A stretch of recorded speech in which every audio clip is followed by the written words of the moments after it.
if we can take the nuclear bomb off the table, it's better dealing with those bad guys than if we're dealing with the bad guys and the nuclear bombs on the table. Well, the Iranian nuclear deal remains one of the sorest points of contention inside the Beltway, across America, around the world. The president plans his victory lap in what he will no doubt see as another slamming of Republican opponents. And no matter how loud some critics scream about the looming possibility of nuclear strikes, another war to fight, and now rumbles about Iran and North Korea getting into business together, we're told this is the deal. This is the best thing for everybody, and even the military experts, you are wrong.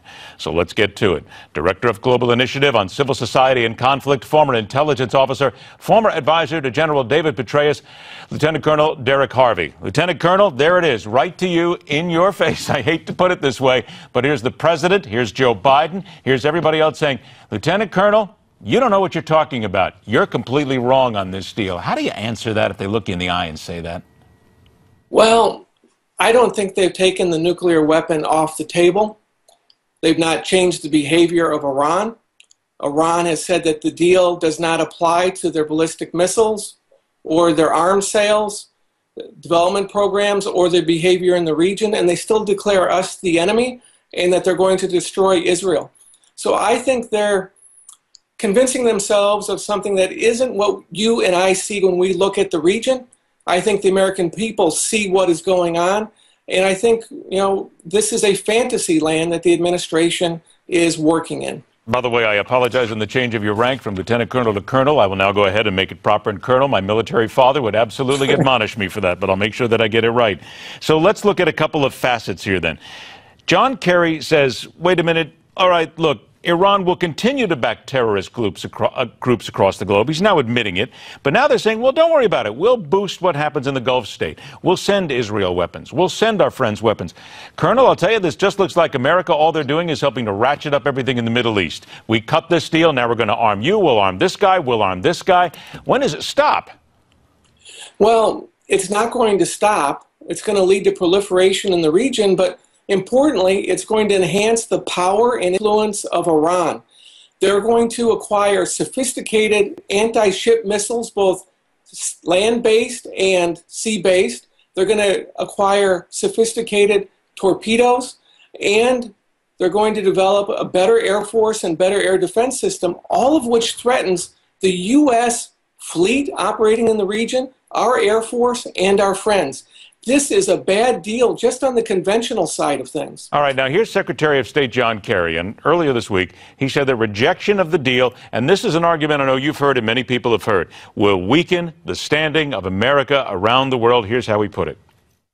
It is hard to conceive of a quicker or more self-destructive blow to our nation's credibility and leadership, not only with respect to this one issue, but I'm telling you across the board, economically, politically, militarily, and even morally. Colonel, is it possible that he is missing something else here when he goes out and makes these sort of statements? Because now there's a thinking that thanks to America, we got things wrong and we're basically messing it up with North Korea.